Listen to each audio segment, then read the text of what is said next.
Good evening, everyone. It's Dr. Shiva Ayadure. I hope everyone's having a good evening. It's around 7:30 today, Eastern Standard Time.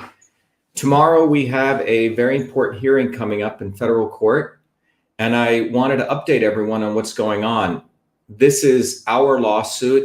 It's a historic First Amendment lawsuit, and I want to encourage everyone it's open to the public. You can go on to Zoom, but you have to register, and I recommend everyone, if you want to listen to the hearing, and I'll come back to this again as people are joining, that in order to register, there's a link that you can go below on the description if you're seeing this on Facebook or if you're seeing it on YouTube or what's the other stuff we're on, or Twitch, etc. There's a description and you can go there and you can click on that link, and then you have to register if you want to go to the Zoom hearing to choose August 4th, Wednesday, which is tomorrow, and they have to choose the judge that's presiding over the hearing as Judge Wolf. So if you want to go to the hearing, please go there and join us.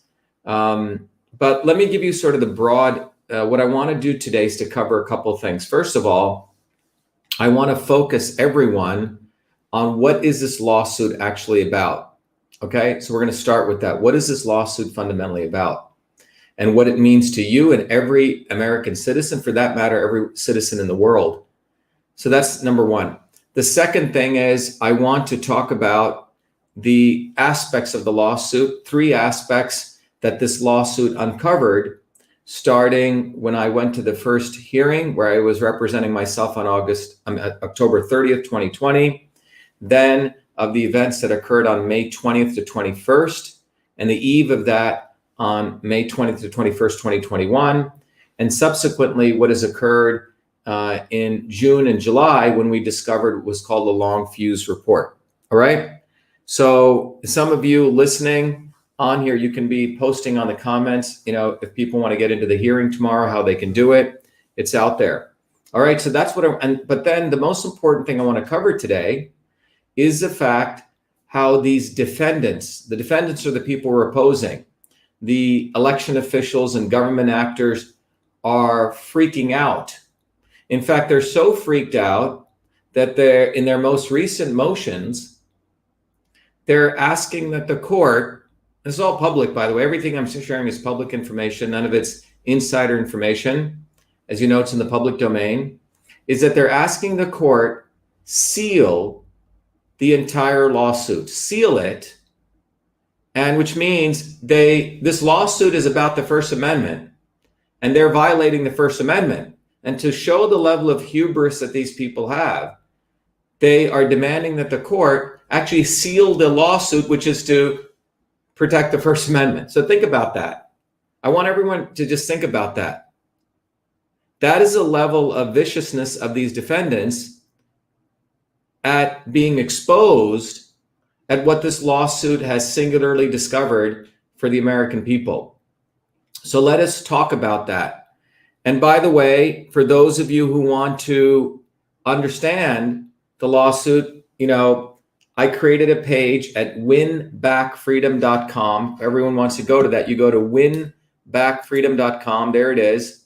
And over here, if you type in winbackfreedom, it'll take you to this page.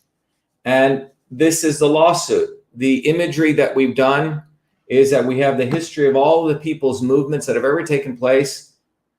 And here is the symbol of the establishment wanting to step us out and why we must fight. So that's at winbackfreedom.com. But one of the important aspects of this lawsuit is that we have no illusions. We want to wake up everyone to understand that we have lost our First Amendment. We've lost it. We need to get over this illusion that we actually have the First Amendment anymore. But in the age of modern technology and what this lawsuit has discovered, we have lost the First Amendment.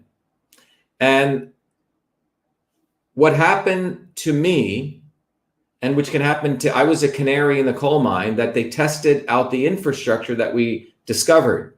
Over the period of the last 9 months, this lawsuit, step by step, peeling away the onion, we've uncovered the enterprise of relationships and infrastructure that these defendants architected, and deployed to silence a U.S. Senate candidate. This lawsuit is actually very, very simple. Let me tell you how simple this lawsuit is. And you may want to take some notes on it. This is how simple this lawsuit is, okay? This lawsuit is about a United States Senate candidate, in this case me, Dr.SHIVA Ayyadurai, being silenced by government officials because I challenged their violation of federal law. Let me repeat that again. This in the middle of my run for U.S. Senate. I'll repeat that again. This lawsuit is about a U.S. Senate candidate, Dr.SHIVA Ayyadurai, and it could be you tomorrow, anyone, any American, in the midst of his U.S. Senate campaign being silenced for challenging election officials, government officials, for violating federal law. That's what this is about. It's the most despicable, destructive violation of the First Amendment. I was running for U.S. Senate, and in the middle of that run, I challenged these election officials for violating federal law. They had deleted ballot images, which are supposed to be preserved for 22 months. My campaign, starting on September 1 until November 3rd, was about stopping election fraud. And in a series of email interactions with the Secretary of State's office, specifically the state election director, Michelle Tassinari, who's a public official, by the way. Her name's out there. She's been out there, right? Anyone can look her up. And that election official took it upon herself through a series of email interactions to admit that she deleted ballot images, which are supposed to be preserved for 22 months. And when I exposed that on Twitter, she took it upon herself using this infrastructure, which we're going to go over, which what was discovered, to silence a U.S. Senate candidate. It is the grossest form of the violation of the First Amendment. So that's the first element of this simplicity of this lawsuit. Second, what this lawsuit uncovered through the process of filing the complaints is, first, on October 30th, first thing we uncovered is that the government, first time historic was uncovered by this lawsuit and by all of you who supported the efforts here, was on October 30th in a series of about a 4-hour hearing. It was uncovered that the government has created a special trusted Twitter partnership. They get their own VIP portal called the Partner Support Portal, PSP, where government can silence any American citizen, including political candidates, right? That's the first thing our lawsuit discovered. Never before known to the broad mass of American people. That was on October 30th. When the judge heard about that, he ordered them to stop interfering and stop contacting Twitter. Well, it was too late. Between September 25th and November 3rd, I was essentially locked out of Twitter in the heat of my campaign with nearly over, close to 350,000 followers. It was my source of raising money, reaching out to you. It was my megaphone. This is the grossest, again, violation of the First Amendment. So that was on October 30th. November 4th, I get back on Twitter. We've already lost a month in the election. Election's over. And then I start tweeting again. And on February 1st, when I shared again those 4 email screenshots exposing the fact that they violated federal law, on February 1st, within 17 minutes, I'm thrown off Twitter. We went back into court. The judge at that point said, I want you to bring in Twitter if you want complete relief. We never brought in Twitter. We were going after the government. Following judge's orders, on May 20th and 21st, there was a series of almost 20 hours of hearings. Me representing myself. The night before, let me bring this up, we discovered the following document. And the document that we discovered was a set of playbooks. And those playbooks, there's 4 of them. which were actually authored by these defendants. They kept mum on it. They never told the court that they were the authors. So that was on May 19th. This is the election influence operations playbook that I had uncovered, which created at Belfer Center, the authors of it being these defendants. But what's important about this playbook is what comes out in this playbook is that they have created an infrastructure where they can brand people as influence operators. And they've created a system. First, they anticipate that you're coming, which means surveil you. Then they figure out, after you're being surveilled, how to identify and assess you, how to respond to you, and to continue monitoring you. So the playbook lays this out. And what we shared with the judge on May 20th and 21st was very clearly how they have an infrastructure, how they have severity levels, and we go to that. They actually have the Twitter partner portal right there, as you can see it. They describe it. And as you go through this, they say, know your threats. And they actually have a place here where they say that you can keyword tag people. And then they actually go through here and they document in gross detail how you assess severity. And there it says in gross detail that you see if they're an established voice, which is what I was. Do they have credibility? I think a guy with MIT, 4 degrees, a Fulbright scholar is credible, and my volume of engagement. So I was right in their crosshairs. And then once you assess their severity, you can rate someone as high, medium, and low. According to this, it appears I was rated as high. And then how you respond to them, okay?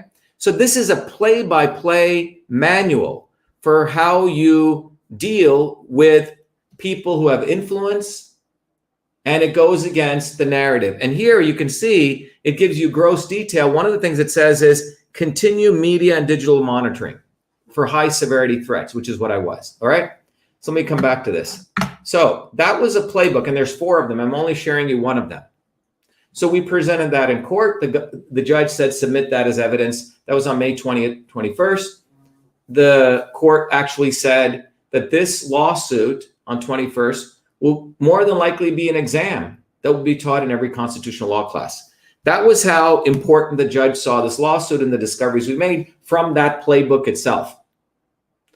And then I was asked if I wanted to take on a lawyer. You have to understand, I was doing all this at great expense to me, my family.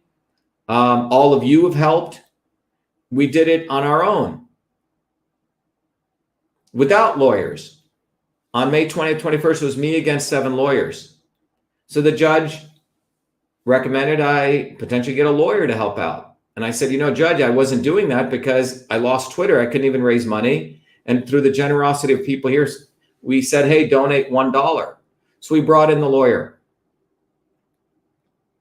And we had to get rid of that lawyer, which is all public right now. And we had substantial disagreements. And we had to bring in a new lawyer at the last minute. We asked for extension because on July 15th, I had to file papers. Well, you know, bringing on a new lawyer, we needed an extension. We only got a 1-week extension. On July 22nd, with a great amount of my work and my lawyer who was on vacation, you know, even while he was on vacation, we filed a lot of documents. It was a lot of work, guys. We did that.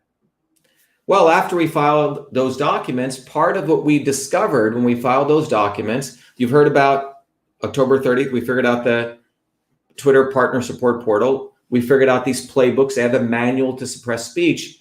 But on June 28th, one of our volunteers had discovered something even more profound. He had discovered what is called the long fuse report. Okay, let me bring that up. The long fuse report, okay? And the long fuse report is a document that was written on June 15th. And here it is. And the long fuse report literally documents the fact that since June of 2020, I was being surveillanced by the government. Let me repeat that again. And this is written by one of these think tanks. And by the way, today, the establishment doesn't care anymore. They want to see, do you care about freedom? They openly tell you, we're screwing you, we're watching you, we're going to violate your First Amendment. And the issue is, do the American people, do you want freedom anymore? Because we've lost it. And what we found out in the Long Fuse report was that I was one of six people in the United States, entities who was being surveillanced and was considered a repeat spreader. I was in their crosshairs since June of 2020. I guess they found me interesting, an MIT guy who's beyond left and right, whose long form videos like this were going viral. People were listening. People want to be educated. They just don't want sound bites. And my tweets would refer to my videos. So they considered me a threat. They considered me a threat, according to this report, the same level as people like Trump. In fact, I was considered a repeat spreader of quote unquote misinformation, according to them. So in the Long Fuse report, I want to point out a couple of things. Ken, maybe you can give me those pages that I wanted. 9. So if you go to this Long Fuse report and you go to page 9 of this Long Fuse report, okay, I'm going to go to page 9.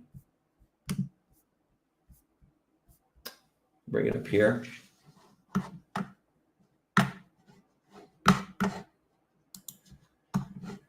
I'm going to have to do this. It's a little bit slow. Okay, so let me go to page 9 of the Long Fuse report. So on page 9 of the Long Fuse report, let me bring up what it says. And every American should be reading this. So this is done by, what it says is, these people are actually very, very upset that America is decentralized.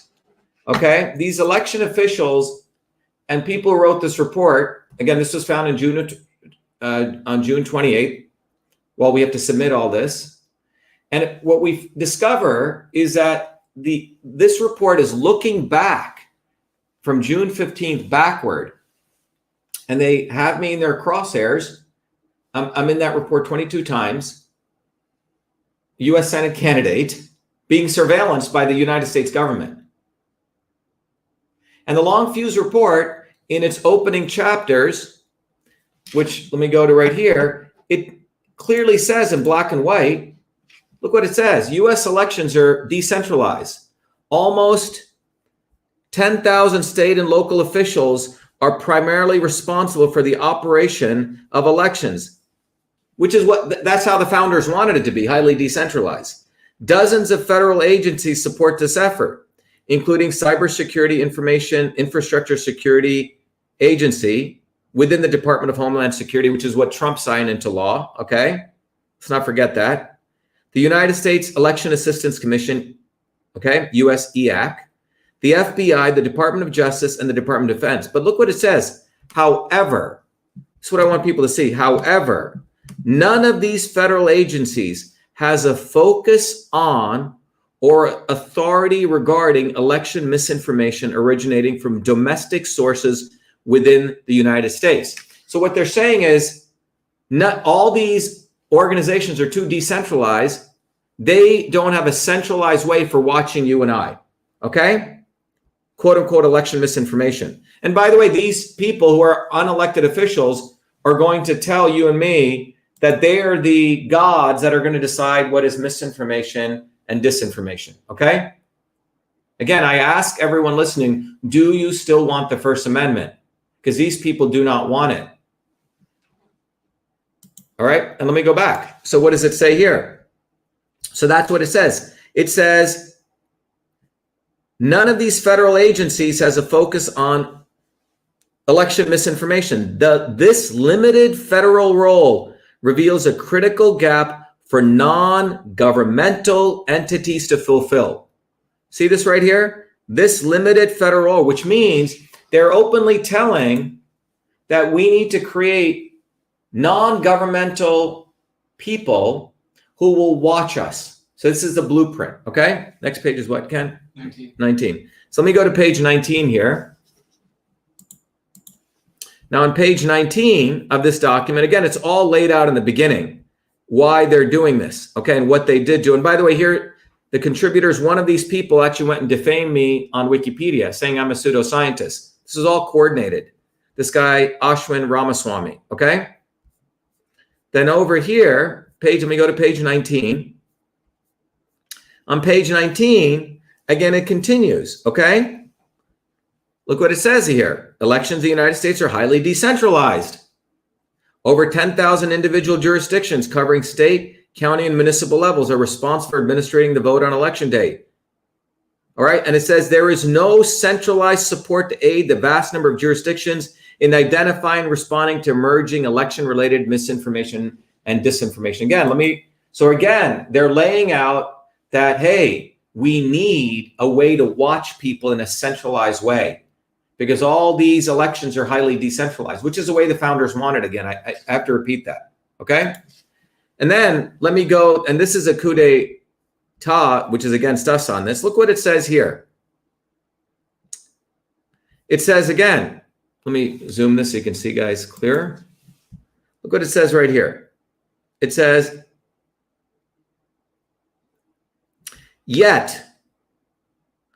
it says responsibility for election information security is divided across government offices. CISA has authority to coordinate on cybersecurity issues, the FBI to investigate cyber incidents and enforce election laws. Yet no government agency in the United States has the explicit mandate to monitor and correct election misinformation. This is especially true for election disinformation that originates, everyone listen to this, within the United States, which would likely be excluded from law enforcement action under the First Amendment and not appropriate for study by intelligence agencies restricted from operating inside the United States.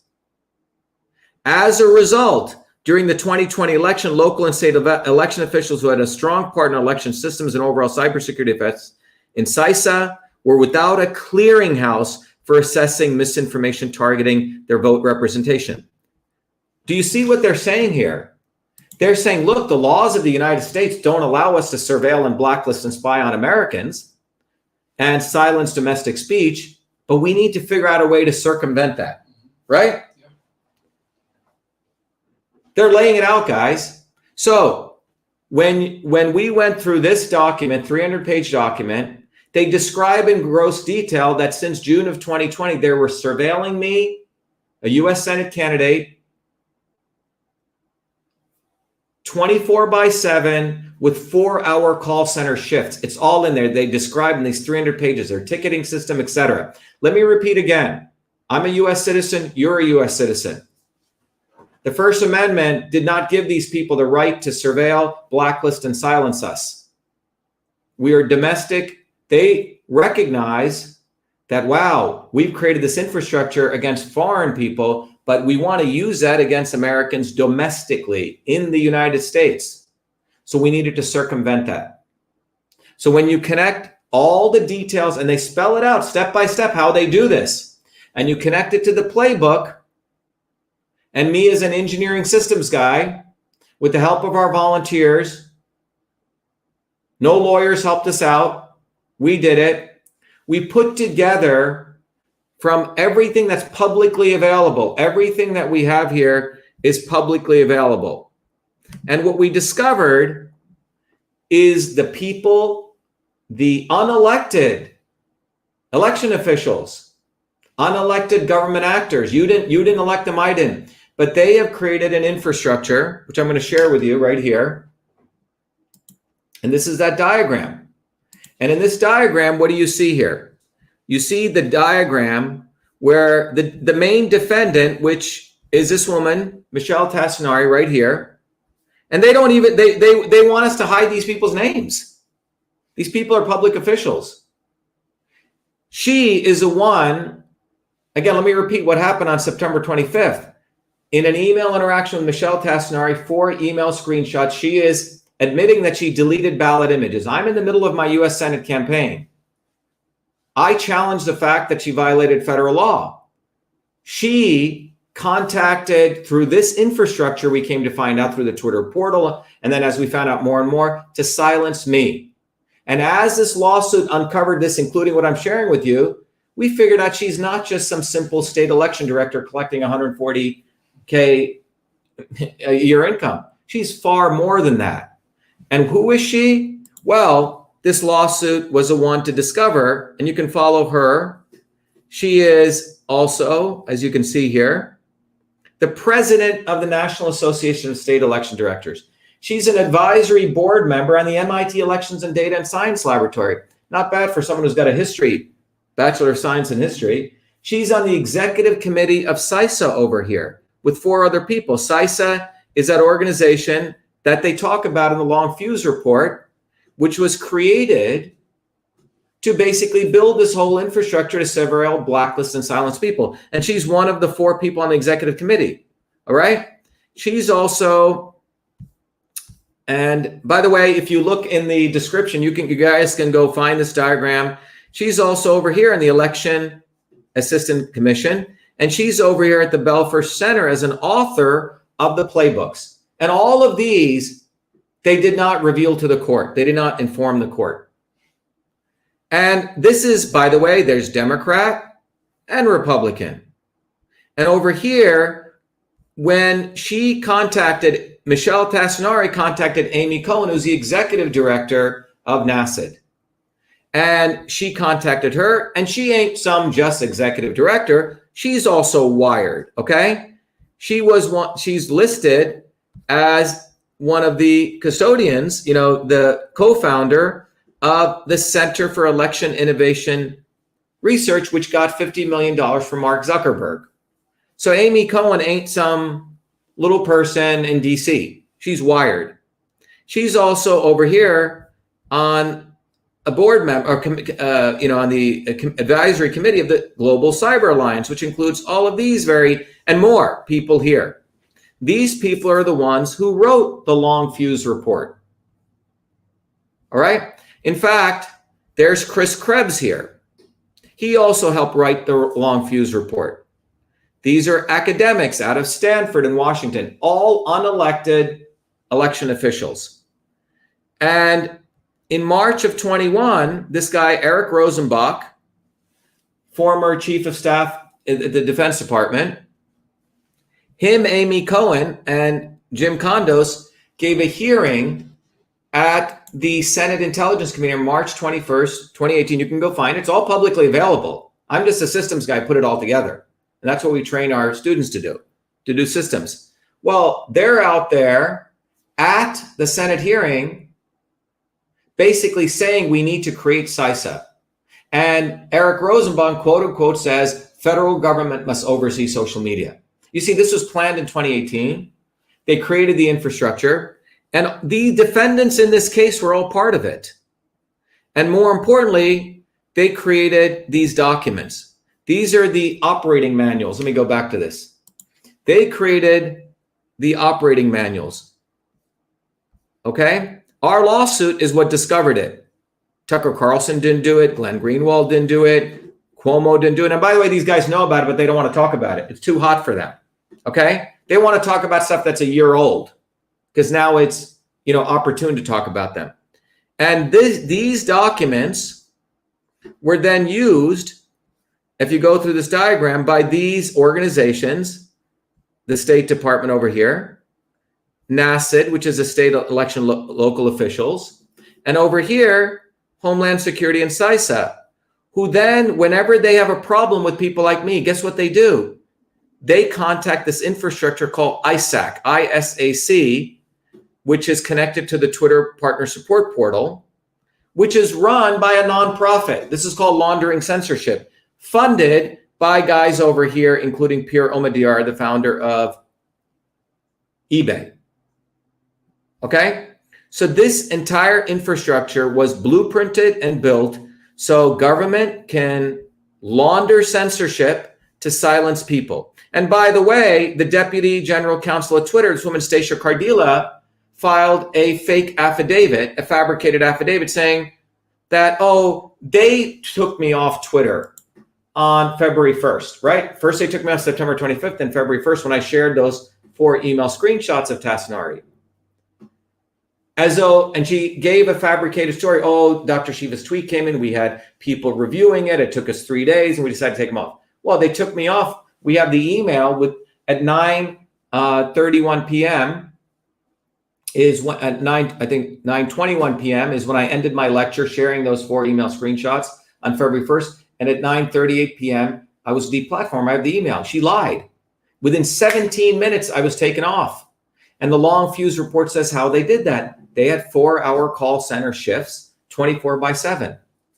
So why am I sharing all of this? Because what you're seeing here is this lawsuit has discovered the entire enterprise. This is why our lawsuit, if you go read it, it is about holding these public officials personally accountable, and that they were running a civil RICO enterprise, an enterprise to obstruct justice, me, from exposing them. That's what our lawsuit says. This is not just about getting on Twitter anymore, okay? This is about the fact that we do not have the First Amendment. As long as this infrastructure exists, we do not have the First Amendment. We may think we do. We may all get hip, hip, hooray. Let's fight for the Constitution. But I'm here to tell you the truth and the fact. We've lost the First Amendment. We've lost it. And it took an immigrant who came to this country. My dad, when we came to this country, I still remember, I landed here. I left India on my 7th birthday, and I asked my dad, why did we leave India? He said, freedom. He said, America gives you freedom. And that's why my parents and I came here. But we don't have that anymore. We don't have it. Look at this infrastructure. And I want everyone to understand, look at this infrastructure. And everything here is publicly available. I'm just the engineer who put it together with the help of a lot of people. But every diagram, every picture, every line there is publicly available. What do these defendants want to do? They have written a motion to strike. They are using the 1-week delay as we switch lawyers, as though some major thing took place, to tell the judge that I should be sanctioned, right? I should be punished for doing that. Lynched, in their view, quote unquote. And these people want to tell the judge the entire complaint. By the way, the complaint is also, let me go to the complaint. If you read the complaint, 75 pages. I had to do it on my own, and our lawyer directed me, our new one. And if you read this, it says, this case is about the government surveilling, blacklisting a minority. And by the way, many of these people, the attorneys on the other side, are the ones who use pronouns and claim they're for social justice. But they silenced a minority, dark-skinned political candidate who was running for Senate. And then eventually silencing his speech in the midst of his U.S. Senate campaign because he criticized government officials, thereby violating his First Amendment. That's what this case is about. So this case from September to would it be in August now? It has progressed. It has blossomed. It has gone to the quantum nuclear level to understand that we do not have the First Amendment in this country. And I want all of you to wake up to that. I want all of you to go come to the Zoom hearing tomorrow.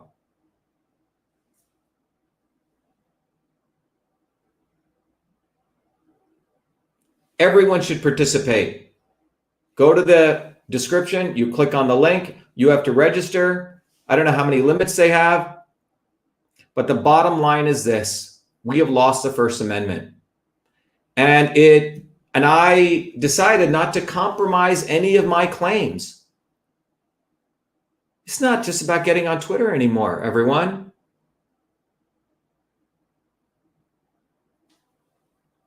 It's not. It's far deeper than that. This is about the fact that we've lost freedom, the First Amendment.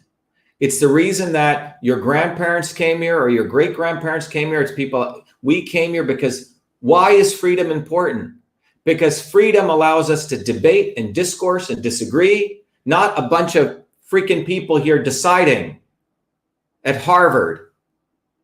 These people get to decide what is misinformation and disinformation.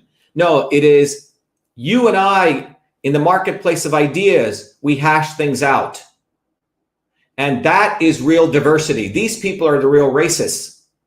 They have black and white and yellow people. They'll talk about stop Asian hate, but they do not want someone like me, because when they look at me, they have their own racist stereotype. They want me to be the Indian who shakes his head, okay, very much, I'll do whatever you want, okay? They're the racists. But homie, don't play that game. I'm not willing to play that game because I'm compelled by the love I have for this country and the love I have for all of you and how much this country has given to me and my family and everyone. And the important point here is very simple. Do we still value the First Amendment? It's that simple. And the establishment, I believe, thinks that the American people no longer value it. That's why they do it so openly. They're not even hiding any of this, guys. They're not even hiding it. All that whole diagram, they're out in the open. I mean, go read this long fuse report. It says that we got to figure out a way to subvert this Second Amendment. It says it there in black and white to suppress domestic speech. Freedom is gone. It's not, don't question it, Fern. It is gone. That's why when you go to our site, winbackfreedom.com, I'm not like Trump. Excuse me, all you Trumpers out there. I gave a lot of money to Trump, supported him, but he makes money off talking about a real problem, but delivering a fake solution. We filed our lawsuit first, then he filed some lawsuit, right, Ken? Mm-hmm. Never has even talked about ours. Tucker Carlson doesn't talk about it. They don't want to talk about the real issue here because these are all their friends, guys. These are the people 2 steps away they have martinis with. You go look at that diagram. They'll talk about it a year later, but they won't talk about it now, what we've discovered here. This will come down to you wanting to decide, do you want the First Amendment? This will come down to the court wanting to decide. It's out of my hands at this point. I've done everything. I've done everything. So tomorrow is in some ways D-Day. It is going to determine, we will know where this country's headed tomorrow.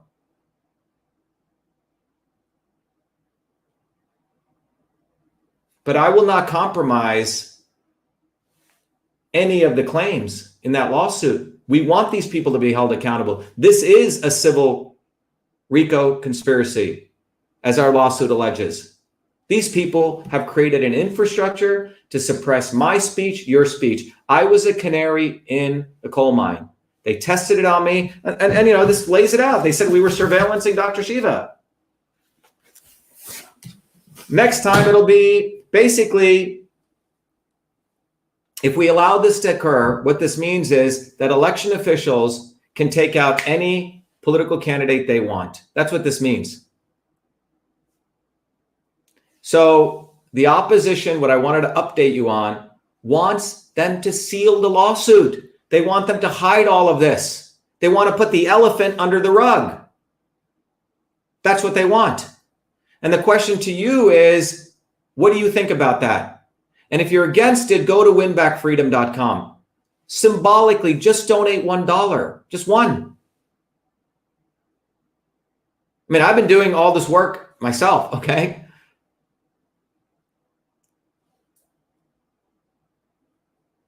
So it's really up to us. And it's up to us, whatever happens in that, whatever the court decides, the court must decide. But what we've discovered here, we must educate every American at this point. We must educate every American of this diagram, with this lawsuit, the fact that they've created the infrastructure. And don't look to Tucker Carlson or Trump or people like Glenn Greenwald. They always come, you know, like 10 years later, they watch which way the wind blows. Okay, let me talk about that. I'll get some views and I'll look popular. They don't do it when it's necessary. So that's what I had to share. So I got a big day tomorrow, and I hope it's a big day for all of us.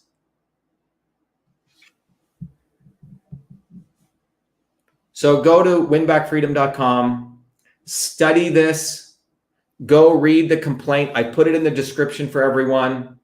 If you want to be an active citizen, go to truthfreedomhealth.com.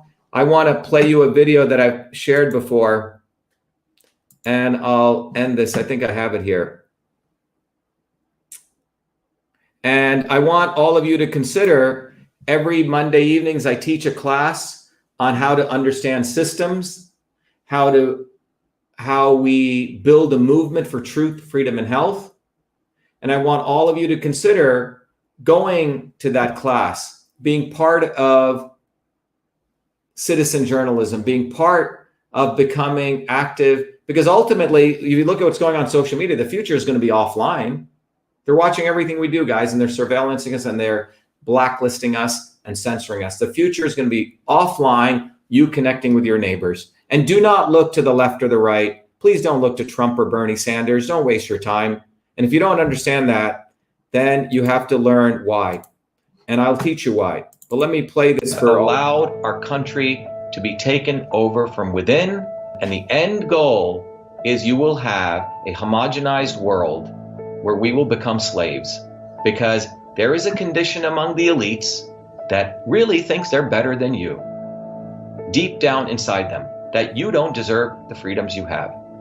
They don't. This reality is what people need to wake up to, and we need to all unite, working people. There's only one movement that can do that, and that is the movement that we started creating here in Massachusetts, the movement for truth, freedom, and health. Look, I've been a student of politics since I was a 4-year-old kid, studying revolutionary movements, left wing, right wing. There's a physics, there's a nuclear science to destroying the establishment. To build a bridge, you need to understand Newton's equation. You need to understand the laws of gravity. You need to understand Poisson's ratio. There is a way to build a revolution, and that's why I put this together. My goal is to train an army of truth, freedom, and health leaders. We don't need followers like social media. We need leaders, but they need training, because the educational system does not teach them history, nothing. So in 3 hours, that's what I've started doing. That's the solution. We got to train people. First, with understanding what a system is. The second is understanding the interconnection between truth, freedom, and health. Freedom is the ability to move freely, communicate freely, right? Talk freely. Without freedom, you cannot convert ideas, hypothesis into truth, which is science.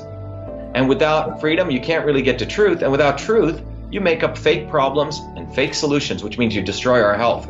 And without health, which is the infrastructure of us and our body, you can't fight for freedom. Third concept is it has to be bottoms up. Working people, people who work uniting. And what the right wing has done is whenever you say working people unite, that must be communist.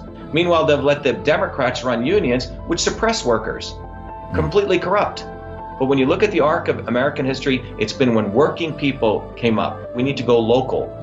Every solution I'm coming up with as a part of this movement, we're giving the science, which is the truth, and then we tell people what they can do on the ground. Like with election fraud, you don't need to wait for some lawyer. Our goal is to train people, Dave, to go local, to go local, to go local, fight locally. Forget lawyers, forget politicians, forget celebrities. You got to learn politics, and there is a science to it. They lock us down, we should be ready to shut them down. And the fourth part of this principle is a not so obvious establishment. So when you look at a system, there's always something that disturbs you from getting to your goal. Well, the biggest disturbance is a not so obvious establishment, which are those people who claim they're for you, on the left and the right. The Al Sharptons who tell black people I'm for you. The Tucker Carlsons. Do you think any true anti-establishment person will ever be on Fox or CNN? I don't think so. They both mislead working people back into the establishment. Without this solid understanding of political physics and theory, you're screwed. You're going to follow on the left wing, Bernie Sanders. Oh, he said something. Or Robert Kennedy. Scumbags. Or you're going to follow, some right-wing talk show host. They're not going to lead us to liberation. It's us. And that political physics, it's a nuclear science of change. Bottoms up.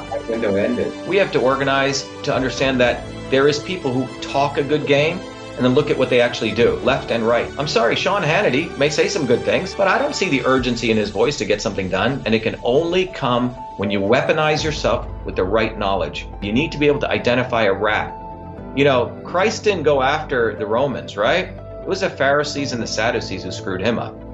His own quote unquote people.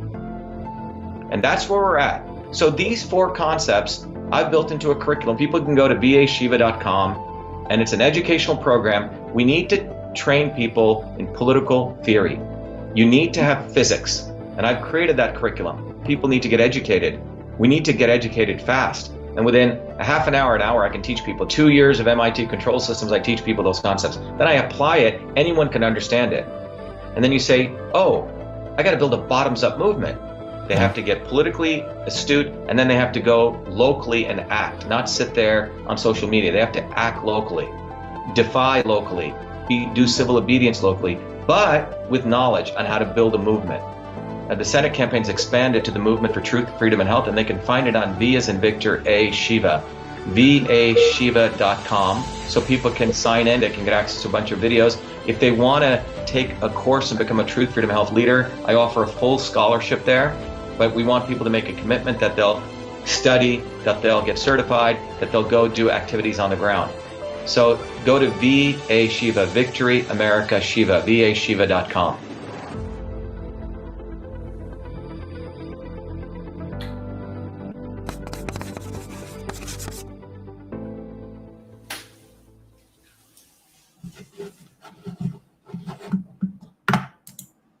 All right, everyone. I hope this was valuable. I hope you all recognize that we have to come together. We have to learn the foundational principles of truth, freedom, and health. We have to learn the foundations of systems. And we have to build a movement that's independent of both of these parties, beyond left and right, beyond black and white. We as working people need to unite to win truth, freedom, and health. So thank you, everyone. I look forward to seeing you and keeping you updated. But this is a immensely important time for all of us to learn how to not only fight, but understand what's actually going on, to see things as they are and let go of our illusions. Once there is no First Amendment, which is what's happened, there is no America, period. And that's where we're at right now. So we're at a very critical point.